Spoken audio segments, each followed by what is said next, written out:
So let me begin by welcoming you here for a very important topic. In the last meditation workshop, we had talked about perceptions, and hopefully you had a chance to read that blog or watch the video blog for it, but if not, you can do so at any time. Today, you do not need to necessarily have studied that material, but we will talk about it a little bit later on because emotions is tied in with perception, so we'll touch upon it briefly. So my name is Chan-Dao, or you just call me Master Dao. I see a lot of very familiar faces back tonight, so welcome back for those who were here previously. At least you have an idea of what's going on, which is a fairly easygoing meditation workshop session. There's no hard rules other than ensuring that we keep the environment comfortable for everybody here tonight. The main thing is that for those who are, if you need to take a break, you can do so at any time. When we're doing meditation, you can even lie down and go to sleep if you like, take a quick nap. The main thing is that we want to make sure that you do not dislike meditation. So there's nothing worse than struggling to stay awake during meditation. So don't feel embarrassed if you do feel tired, because maybe you had a hard day and a tough day. So it's good to take a quick break, and then when you are able to rejoin, you'll have a clearer mind, a fresher mind to continue. So I am what's called a 35th generation Shaolin disciple. What that basically means is that I come from a 1500-year-old lineage with something called Shaolin. Shaolin is basically a culture that is predicated on the ideas of peace. Not many people know about it, and some people have a different perceptual idea about Shaolin because of the amazing martial arts that evolved through the many years, hundreds of years. But actually at the very core and the center of Shaolin culture is peace, and something called Chan, which is roughly like Zen as we know it in North America. And what makes Shaolin so unique is the idea of incorporating Zen in day-to-day life in terms of how we think and how we perceive things and how we feel and how we work upon ourselves, and understanding our connection with everything else and the universe as we know it. Tonight's workshop is very important because emotions is part 2 of a 4-part series that talks about the fundamentals of what I call Chan-Dao, which is basically all this philosophy, but adding my interpretation, my experience over the past couple of decades into modern day way of thinking and life. By the way, there's more meditation pillows on the side. You can sit down if you like. Okay, because actually we have some other people joining us. Seems like a full house tonight. Of course, tonight's topic is very, very important because emotions can be very confusing. But tonight I will hopefully present to you a different way of thinking about emotions that's more clear, so that you can understand yourself and other people around you.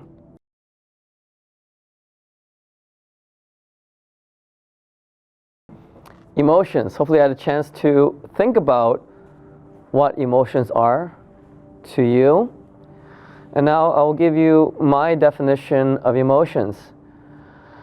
An emotion is a physical sensation resulting from a chemical release in the body and can be stimulated by the mind or external factors. So let's break this down into 3 requirements. There needs to be a physical sensation. So for example, if you feel angry, then you have to have this feeling in your chest.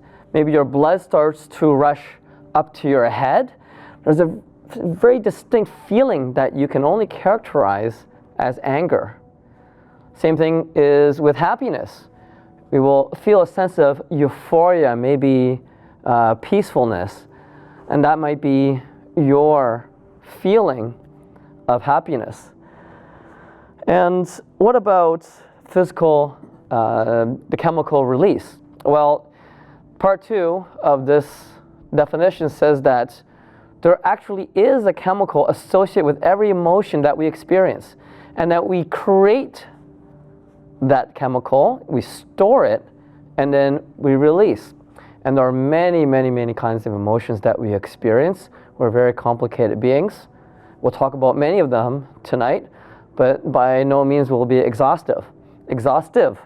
So you just need to think about or all the different kinds of emotions we have, and it's pretty astounding when you think about it. There's actually a separate chemical for each of them.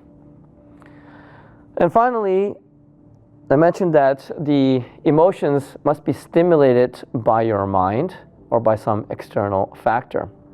In other words, emotions happen as a stimulus, a response to your environment. Okay, it doesn't happen just on its own. Now, this can be interpretation through your consciousness, but also something called your subconscious, which we will talk about another time.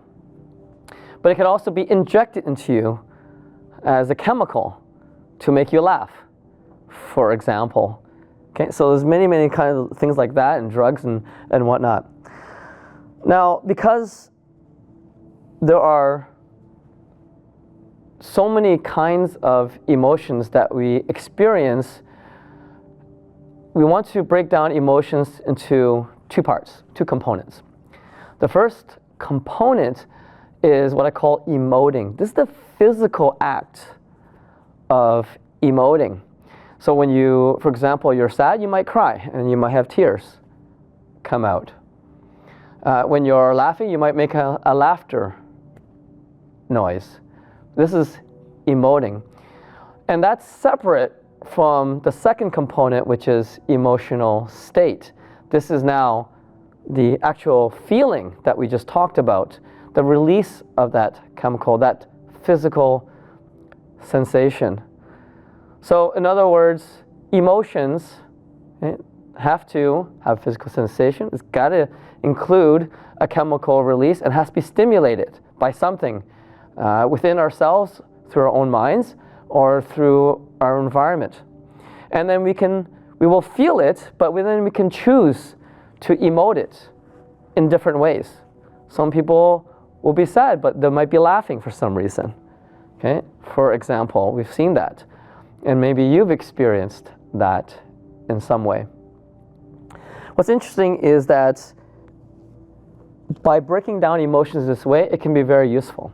So let's take, for example, different societal groups, different cultures, different countries, and people will emote differently. So in other words, the better you are understanding the separation of the emotional state and the ability to emote, the better you'll understand how to adapt to different cultures, to understand what people are experiencing. Some people might even hide how they feel, right? And maybe they're really embarrassed, but they don't want to show it. So they might agree or might laugh it off, etc. So they might be even deceiving you or deceiving themselves. Okay? So it's important to break it down in this way, because if you catch yourself emoting now, or you see somebody emoting, it doesn't mean they are actually experiencing that emotion. A typical example, not that I play poker, but poker is a good example. Some of the best poker players are inside, they're very anxious. But on the outside, they look calm and cool, because they don't want you to know that they have a trump card, they're about to win this round, right? They have to stay calm at all times, and vice versa. So let's talk about basic emotions and complex emotions. And the way I usually like to do things is to look at how we evolve since we're a child or a baby. And I call those what a baby experiences as basic emotions. And I want to venture some emotions that a baby might experience. Fear, yes. Hunger. And hunger is a very good one. What happens when they're hungry? They cry, right? They cry and cry and cry. They're trying to communicate, but they don't know how to talk. So emotions play a very important role for babies because it's a communication tool. And it's also a survival tool. If they don't know how to cry and they don't tell you they're hungry, it's gonna be a big trouble. It's trying to tell the caregivers something. So it's up to the caregivers to try to figure out what it is. Interesting thing about babies is that you'll find that sometimes babies will have random facial expressions. Why is that? That's because they're practicing emoting. Maybe that might be mimicking the people around them, trying to learn what facial expression can match what they're feeling to get what they want. So for a while, expressions can be very, very random. Right? And I remember even as a child, when I hurt myself, and as kids, maybe like, kids will just punch each other and they'll laugh it off. Right? And then you can get punched really hard, you're laughing because it's not really matching, you're just learning how to communicate. When you get older, you get punched hard, you start to cry. It's a completely different situation. That really, really hurts. Things change, right, with time. So that's why as we get older, we start to develop more complex emotions. I want to venture some guess on some complex emotions that we have as adults. Very good. Resentment would be one of them. Okay, it's not likely a baby will feel resentment or understand what that is. All right, what about jealousy or hate? Like, these are not things that babies would know about. They're interested in getting fed, drinking very well, being able to poop, and tell you when they're uncomfortable. These are the emotions of the baby. The adult, how can we have such complex emotions? Okay, we will get to that and talk about that. But also, we also start to develop really complex ways of emoting as well. Right? If you're puzzled, some people go like this. They're puzzled. Some people like this. Many different facial features. A lot of this is, of course, cultural based. Maybe based on what you see in the movies and things like that, or people around you that you hang out with, you start to emulate them. And then you develop more and more complex emoting. And that again helps you to communicate. The better you are at emoting, the better you can send your message across without having to say any words. So for example, my master, if I do something, like say I'm training, I'm doing a horse dance, but I can't hold on, my leg's really tired, like he'll look like this. Right? And that just says like 1,000 words. Oh no, I'm not good. I have to get my butt going. I got to train harder. Right? It's not good enough. So people have their ways of emoting. What we're going to do now is, actually, there's one more thing I do want to mention. I just want to tie in quickly with the talk on perceptions for those that were here last week or those who read the blog or watched the blog. The emotional states that we have and experience, we can then confidently say that they must be the basic sense perceptions that we have, like taste, smell, feeling as in touch, hearing and smelling. This is also part of it. And that means that our complex perceptions, as well as abstract perceptions, then must also include our emotional states. This is a very important point because later on when we talk about, not tonight, but in the next session, we'll talk about the subconscious, and then thereafter we'll talk about something called the ego self. Everything will start to tie in together, and you'll see how everything will start to make sense for you and even the people around you.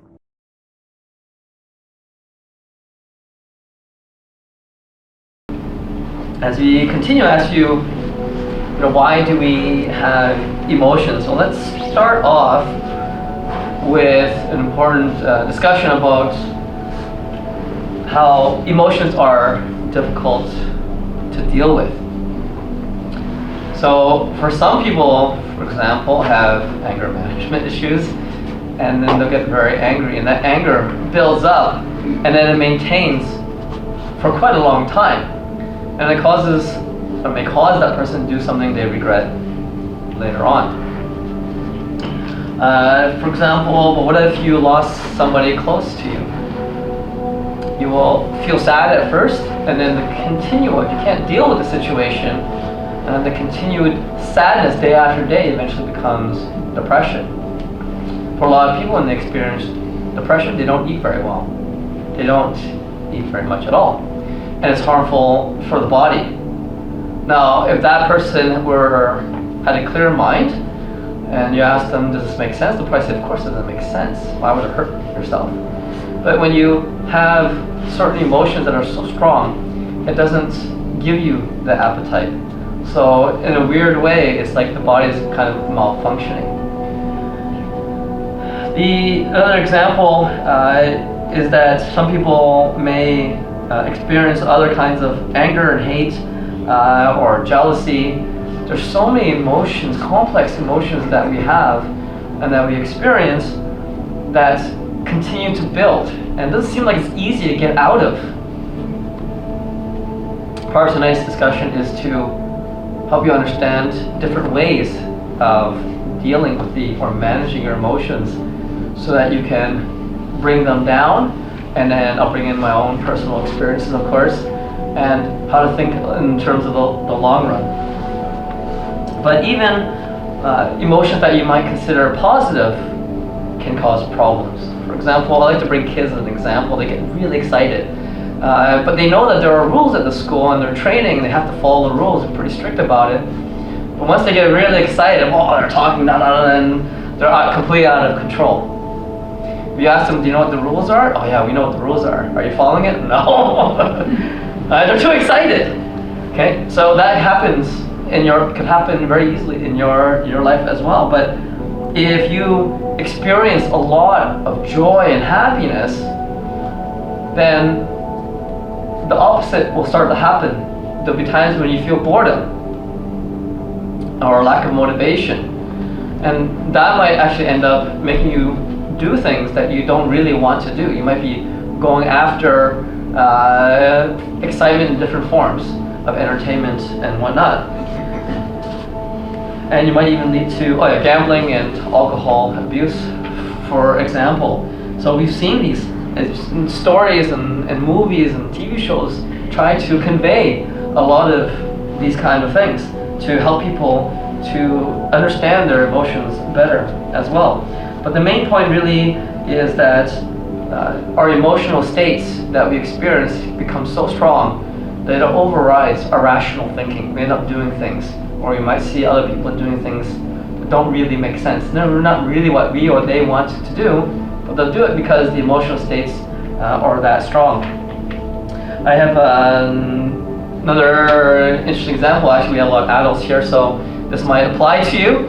And that is, if you were rushing to get to work, running a little bit behind time, and you want to make it on time, so you jump into your car, and suddenly there's a traffic jam, right? And then suddenly you feel like you have to go to the washroom. You have to go to the washroom really bad, but if you go to the washroom, for sure you could be late. Maybe you're going to be 15 minutes late or half an hour late. Forget it, I'm not going to wash, I have to make this meeting. But the emotional state of needing to get to the washroom, so strong, eventually you have no choice, but you do have to take a 15-20 minute detour, and then you're going to be late. Okay. So let's go back to why do we really have emotions? We touched upon it. We mentioned communication. So hopefully you thought about communication. We brought the baby example. Emotions help us to communicate with other people. But actually it helps you to communicate with yourself as well. Because sometimes you'll experience an emotion, but you don't even know why you experience that emotion. Then you just act out. So for example, let's take an example with a parent and a child. Maybe the child's not doing so well in school, maybe not feeling so motivated. So what happens? The parent starts to worry. And we'll start to tell the child, okay, you gotta do something about it, you gotta have better grades. And as the child continues in that way, the parent will start to get frustrated and even angry. But when you think about it, you start asking the question, why would a parent feel this way? Okay? Because the question was never asked, you just keep lashing out on the kid and nothing gets done. Okay? Kid's completely unmotivated. So once you take the time to think about what it is that you're communicating to yourself with this worry and this stress, then you start to realize that our society is based on people contributing in order to keep us going on as humans. Everyone needs to contribute. And the way we've discovered to make that work as humans is money. So if your child doesn't do well in school, maybe they won't have a good life in your point of view. So now, understanding this, if you then calmly explain this, then you have many different ways to explain it to your child. One of which could be, okay, do poorly in school, you'll be a beggar on the street, right? Is that really what you want? So if you think about and rationalize like this, and amazing, kids at 6 years old, they have like adult brains, like they could talk mature. So if you talk to them on that level, they will respond. The other reason why we have emotions, and I'm sure you would have thought of this as well, and that is survival. And I mean like physical survival. You brought in hunger. If you don't eat, you start to feel hungry. And that feeling of hunger is so strong, you start to put down your busy work and say, no, I gotta go eat. I can't keep doing this. I have to go eat. And then when you eat, if you eat too much, what happens? You have the feeling of nausea. Okay? Your body says, you can't eat that much. There's going to be a problem in your digestive system if you keep on eating. Something's going to break. While you're eating, if you eat something that your body doesn't like, you also feel nauseous. It tries to force you to hurl it out. So that doesn't belong in the body. If the food goes through and it gets digested, then now you have to defecate. Because if you don't, your digestive system also breaks down. If you now are able to digest and have nutrients in the body, and you've had a long day and you're tired, your body will make you feel even more tired. It wants you to rest. It needs to repair. It needs to manage your brain and the information that you have. So it'll force you to sleep or rest. So as you can see, many of our emotions are designed to help us to survive, because we have this amazing ability as humans to override and say, oh no, forget it, I gotta keep working, or I gotta keep playing this computer game, and hours go by. Eventually the body will complain, but it's kind of too late. You don't want to get to that point because your body is already probably suffering in some way.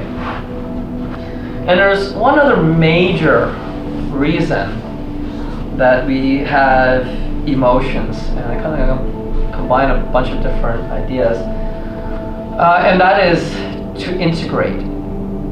What this means is that we have emotions to help us survive together. We have a need to belong, a need to unite, a need to help each other. This is part of our DNA.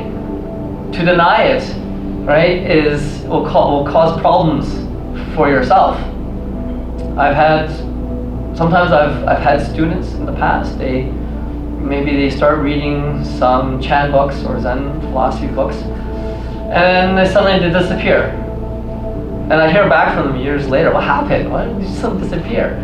And then people's interpretation of the philosophy maybe gets a little bit misconstrued, misunderstood.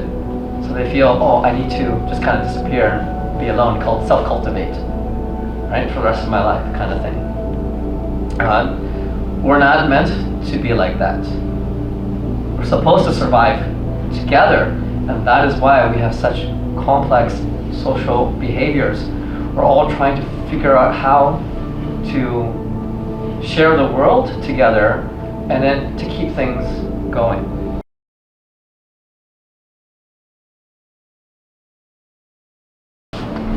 So this section really is about how to manage your emotions. Well, the very first thing that we want to do is to be able to calm down temporarily. Because obviously if we're in an emotional state, how can you really deal with your emotions and then develop what I call the skill of calmness? So I'm going to list them out pretty quickly here. Some will be pretty obvious. There's some really great ideas that you can find on the internet.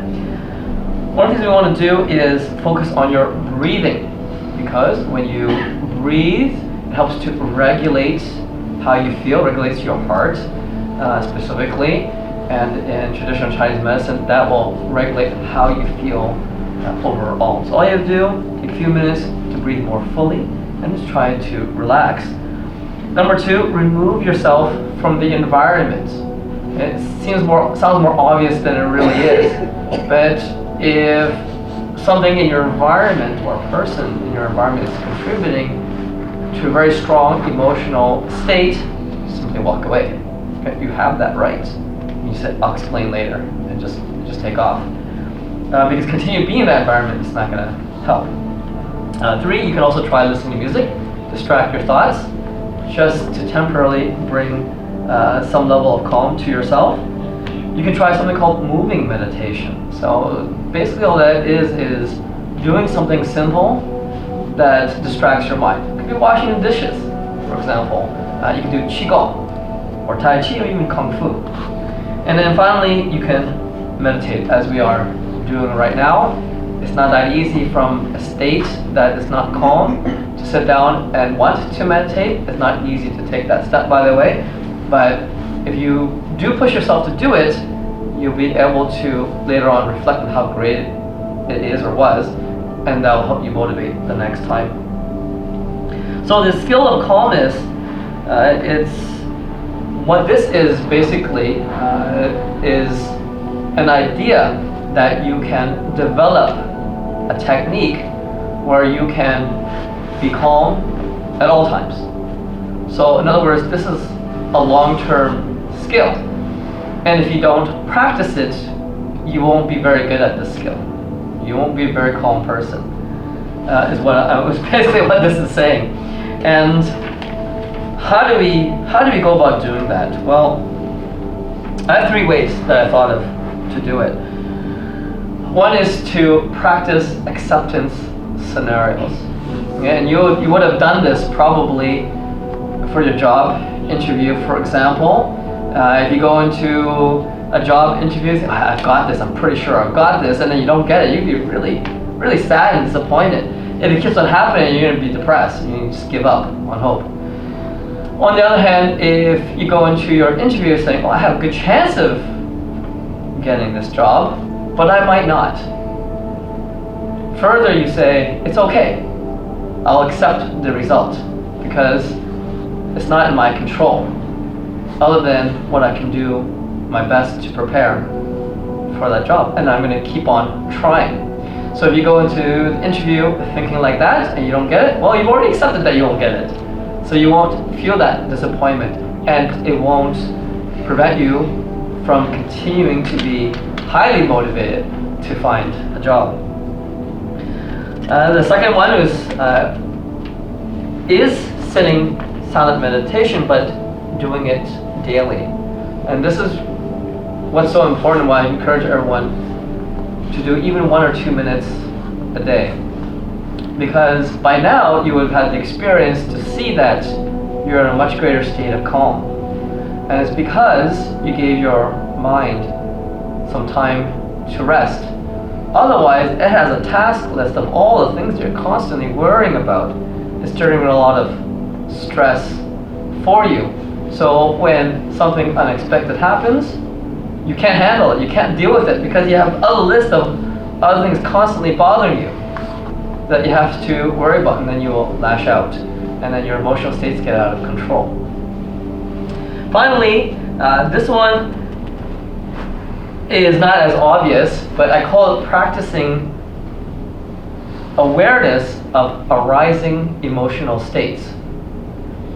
Let me share a quick story here, because I'm kind of an oddball, because when I was really young, at 6 years old, I was a crybaby. I don't know how people here consider themselves crybabies, but even if I didn't do anything wrong, my dad just decided to look at me sternly, I would just start crying, and I would just keep on crying, and I just couldn't stop. Of course, there were times where I was naughty, and I kind of deserved it. But whatever the situation was, I would cry for like 10, 15 minutes. But then one day, and I was 6 years old, and so this may be unusual, or maybe it happened to you. But I was crying because of whatever incident. I was in my bed, and I was just crying. I was like, this can't continue. I don't want to cry. Like, I'm trying to stop, and I can't. Now today I realize it's because of the emotional state, and that chemical is in my body. It won't come out so quickly. So it's continued to make me cry, and it's just staying in there. Then I realized that I said, well, you know, I've been crying for about 5 minutes, but it's going to stop in the next minute. I just told myself that. Lo and behold, 2 minutes later, I stopped crying. I was like, wow, this is amazing, because it wasn't 15 minutes this time. And then I realized, well, next time, why wait 7 minutes? Why don't I just tell myself, as soon as I start crying, tell myself stop crying. So the next time that happened, I remembered, and I said, okay, you know what? I'm going to stop crying in a couple minutes. And lo and behold, a record 3 minutes later, I stopped crying. What was interesting was I observed myself, and what the feeling is that I had that was generating the need to cry. I observed it, and in a way I opened up myself to my subconscious, and this will be a larger discussion by the way, but I opened up myself to my subconscious and came to the realization that I don't need to cry, but I can communicate with my subconscious that I don't need to cry, because I recognize the situation that I'm in and why I felt sad at that time. Eventually, it got to the point that I can now, before I even cry, I can sense that I'm about to cry, and then I can stop it right away. So I managed all this. By the time I was 7 or 8, I managed my emotions to this extent already. Okay, so I think I'm an oddball, I don't know.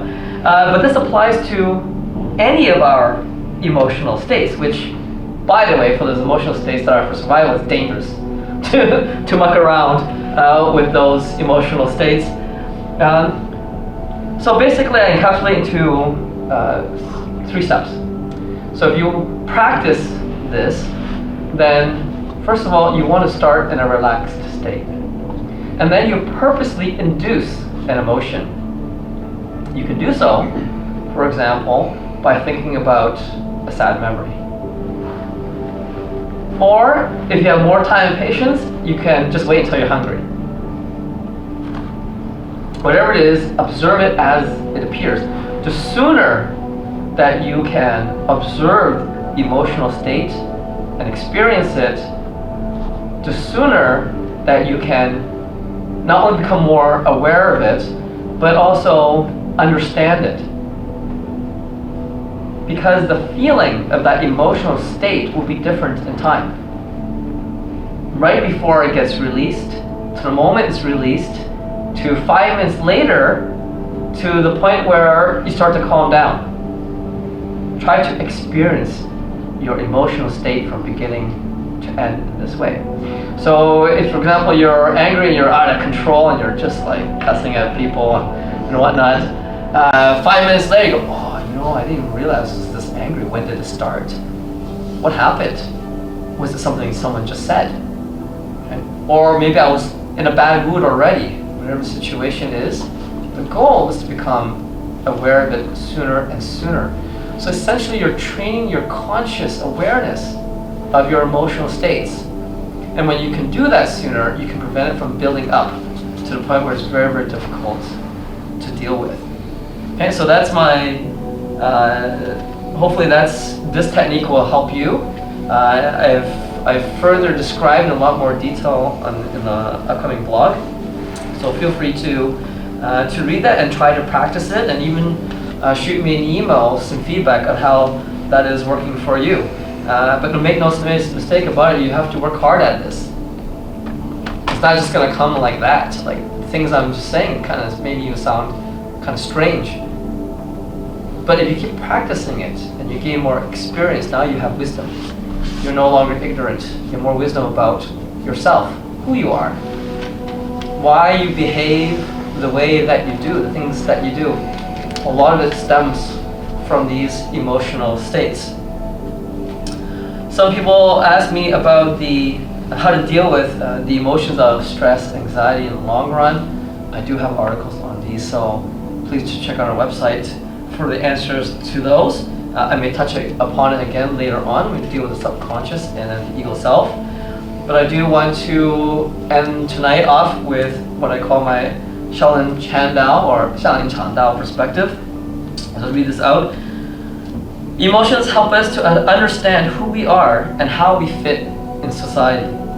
Learning to maintain calmness at all times will bring a clearer perspective to our existence. So with that, thank you very much for this evening. I'll be around for questions. All right, anyone have any questions? If you're online, you have a question, I'll do my best to keep on top of that. Anyone have questions over here?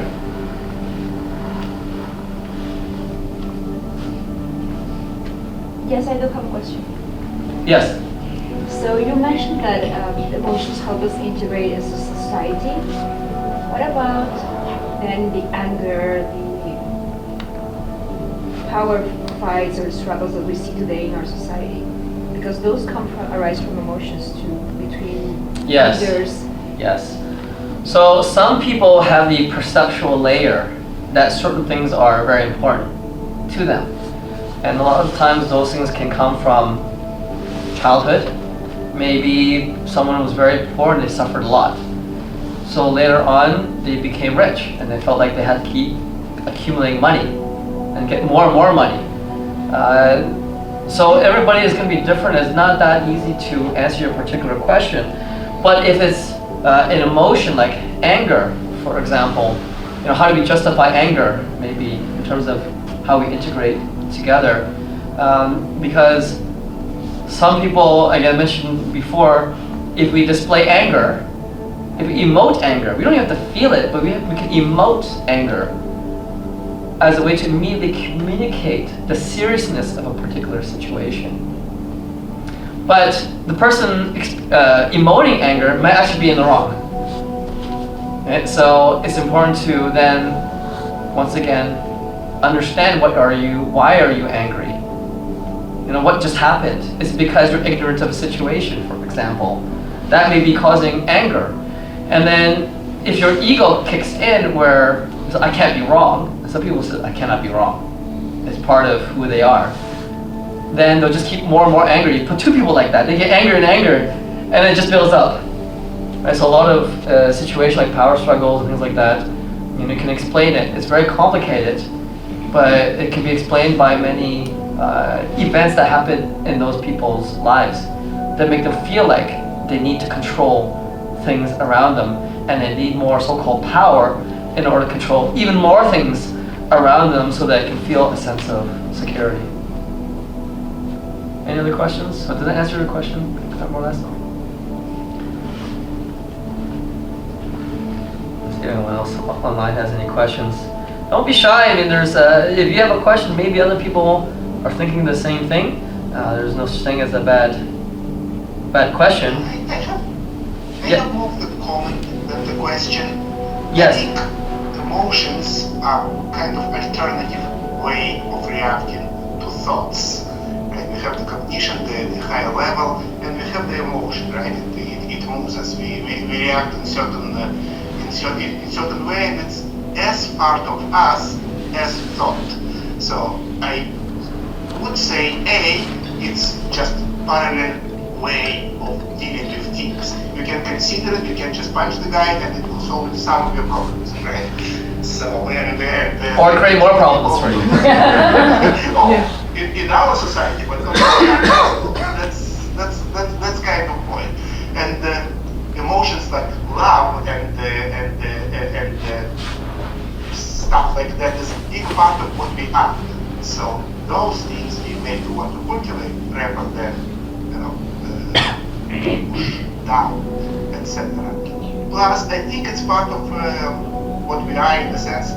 Some people are, funnier and easier to love. Some people are angrier and easier to and harder to deal with. Some people are calmer and getting into wiser and wiser. So I think we should consider it in a deeper perspective than just how to deal with it. We have a problem here, right? We're getting angry, we're getting distracted, etc. Right. Actually, the one of the main points of tonight was that we're not just learning how to deal with it, but learning to understand it. And I think Melissa had a really good comment here about being able to express your anger, because internalizing is not healthy. Yeah, that's definitely true, because if we don't take the time to think about our anger, why we have it, then we won't be able to accept the feelings that we have. And if we don't accept them, we internalize it like this way, then we'll continue to ruminate about it. And that is not a very good use of your mental energy. I think it won't help you to progress.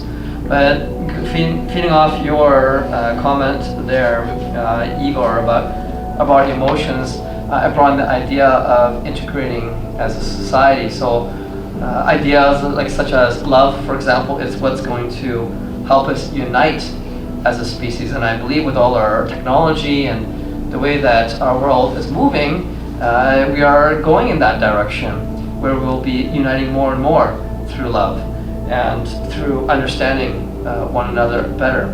And emotions are a very big part of who we are. We have to accept it. We cannot deny it. And only in this way, when everybody has a better understanding of their emotions, can you really develop any sense of wisdom that can help us come together in a better way. Wait, any other questions? Yes? Not a question, but just a comment. It's my first time here. I just want to thank you for sharing your time and energy with us. You're most welcome. I'm happy that you are here and you got to experience this. Yes? Also, a personal share, Master Dao. My first meditation session was with you, May 30th, 2023. Since then, I've been doing regular meditation practice, and it's really changed my life. I'll give 2 examples. I was somebody that struggled with really big feelings, and I feel like meditation has allowed me to tune into myself and recognize feelings when they're much, much smaller, and I can deal with them then. And number 2, I used to get very annoyed and frustrated with people, and now it's like I'm able to say, oh, you're behaving in an annoying way, but I choose not to be annoyed. Very good. I'm happy to hear. So thank you. You're most welcome. All right, so no other questions? Thank you for your role. Yes, go ahead. Just a quick question. I heard that in traditional Chinese medicine, they correlate emotions with the system of the body. So let's say, they would say, okay, you're angry, you need to clean your liver or something like that. Do you know something about that? And then the long perspective, maybe that will help. Yes, okay. So a lot of that actually is relate a lot to the Taoist way of thinking. In a way, to some extent there's truth, because I talked about the heart. And certain organs, when they fail, or there's an imbalance in the body, then that means your emotions, the chemicals, may get released when they shouldn't be released, for example. And that might generate all sorts of different emotional states. But I wouldn't specifically say one particular organ or another, because as we talked about tonight, emotions are very, very complicated, and they arise out of our experiences in life and the events that we experience, and our level of awareness of emotions, emotional states, and our ability to emote. So because of all of that, I think it's better to try to think about your emotions not necessarily related to a specific organ, but to answer the questions of, what's causing it, how can I accept my life and the events that I go through and experience in a way that I can maintain more calmness. Thank you very much. Have a wonderful evening.